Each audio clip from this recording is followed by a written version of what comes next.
Your children will be shepherds for 40 years, suffering for your unfaithfulness, until the last of your bodies lies in the desert. See,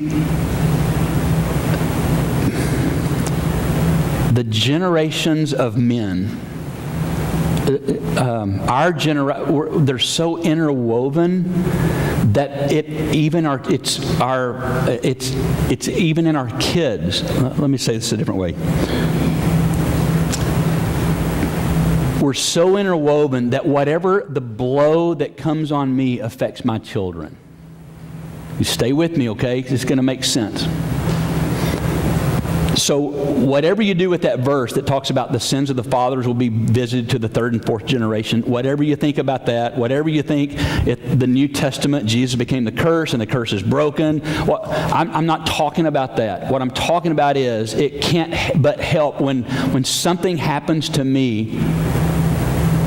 Okay, here's a stupid one. All right, remember last Sunday I popped off and I said, I feel like I'm 25 years old. Remember that? Okay, so Brooks is playing in the state baseball tournament down in Lewisburg. And so right after church, we load up. He had played Saturday, 2 or 3 games. And so Saturday at Lewisburg, they don't give snow cones for foul balls anymore. Isn't that a bummer? Now they give like these 10-cent flavor ice, whatever, little popsicles. So Saturday, Mary got like 10 foul balls. She was like sucking those popsicles down. And so Sunday, I'm going, I want a popsicle. And I think I'm 25. And so we hadn't been there like not even a half an inning, and there's a foul ball. And so Mary and I go for it. Terry goes, you're racing your little daughter? And so I'm racing Mary for the foul ball because dadgummit, I want a popsicle. And there's this guardrail. It's like 2 or 3 feet tall. And in my mind, I'm going, I'm 25, and I'm going to hurdle this thing. I'm going to be like that.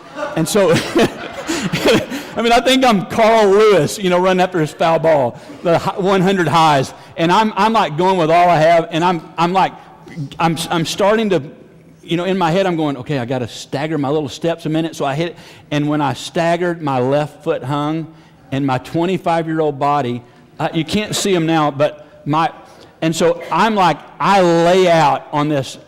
It's like asphalt, gravel, caliche. It's everything you can think of. I am a bloody mess. I got blood from my hands, my elbows, my knees. There's blood everywhere, and I have these huge chunks out of my hand. I couldn't wait to tell you that. What? Next time, spend 10 seconds. Yeah. And so Mary was crying. That's my point. So what the blow that happens to me, even it didn't happen to her, it affects her. You stay with me, okay? And she's crying, Mama's crying, and the rest of the story is just, I'm like a clown. So it's like really hot, and there's this nurse practitioner on our team, and she's got these tweezers, and she's like, I got to get the rocks out of your hand. And she's like, and so I'm kind of in shock. And so I'm sitting in this bathroom, it's men's bathroom, it smells horrible, and there's no air conditioner, there's no air moving, and I whispered to Terry, I think I'm fixing to faint. And so it's horrible.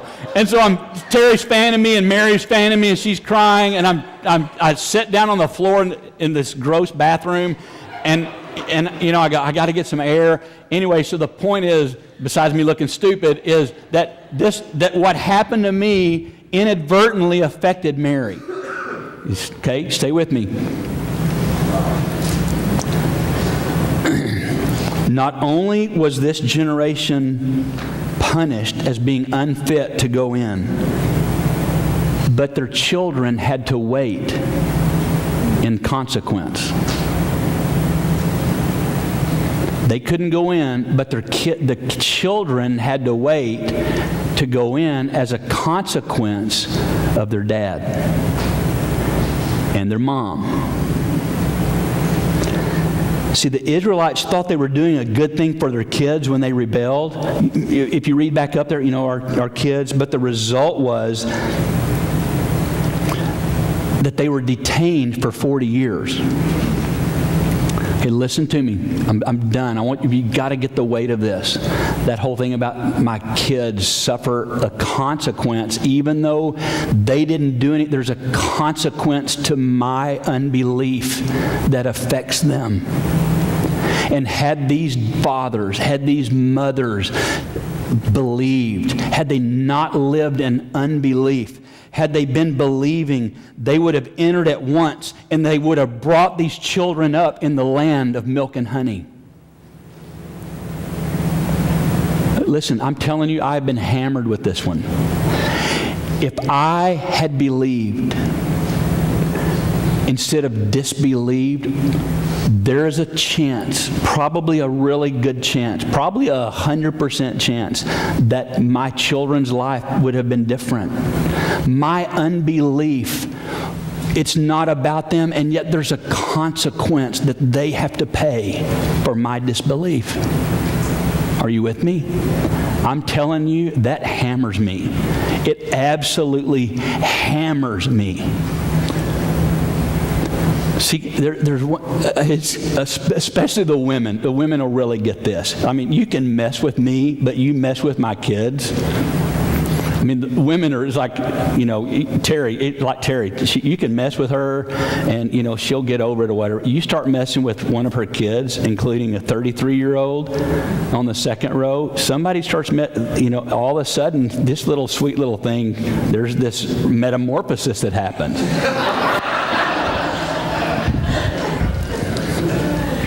If they had been believing, they would have entered in at once, and their children would have been raised in milk and honey. Instead, they had to nourish them in the wilderness on the very manna that they despised. Geez, that's heavy. Because they didn't believe, they had to raise their children and nourish them with the food, the manna. Remember, they hated the manna. They despised it, and yet that's what they're feeding their kids.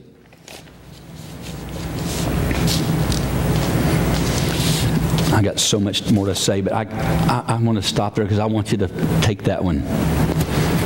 What do I do with that? Well, I'm in a... And some of you, I know that your kids are gone, and I've got kids gone. And so there's a part of me that I have to deal with it in relation to my adult, grown, married children and all that. But then I still have a 14 and 11-year-old and a 20-year-old that's like a 14-year-old. And I'm playing. I'm teasing. But it's like, I got to get before the Lord and go, oh, God. See, here's the deal. Steve and I were talking about this a little yesterday.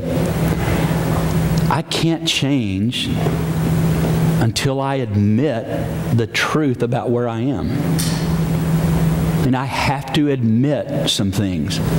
And so when it comes to verses like this, I have to go, okay, I would like to think that I did some things okay as a dad, but there are some things where I really messed up. I was disobedient in areas of my life. And there's a consequence, not only for me, but for them. God, you show me. I admit, I confess it to be what it is. Lord, I need you to reveal to me what you need to do in me, first of all. God, do in me first. Do whatever you have to do in me to restore me to you, and then speak to me, Holy Spirit. What I need to do now that takes place, what do I need to do as a result of that consequence? Now watch this. This is important, and this is the part I'm having to leave out. I'll try to grab it next Sunday. So here's what happened to them. They go, oh no, we can't let that happen, and so we're going to go take the land ourselves. And God's going, don't do it. Moses is going, don't do it. You can't tell it, we're going to go. And so they muster the army together. They get a captain, and because Moses is not going. And the other thing is the Ark of the Covenant wasn't going. God wasn't going to go. The Ark didn't go. So in their flesh, in their strength, they go, and they think they're taking on these Amalekites and Canaanites. I told you I wasn't going to talk about it, now here I am. And they go and they get hammered. And it says they got routed all the way, and there's a word there that's like a swarm of bees that chased them all the way back to this certain town. It's like, so I can try to fix it myself, or I can just go, God, I need you to first of all deal with me, and then I need you to speak to me about specific things that I need to do, and I will obey you. Does that make sense? Yep. Again, this is not, your response does not affect how I think or feel or whatever. But I would, if you would say, there's something in that speaks to me and I've got some praying to do. Would you raise your hand? Let me just see. Yeah. Good. Okay.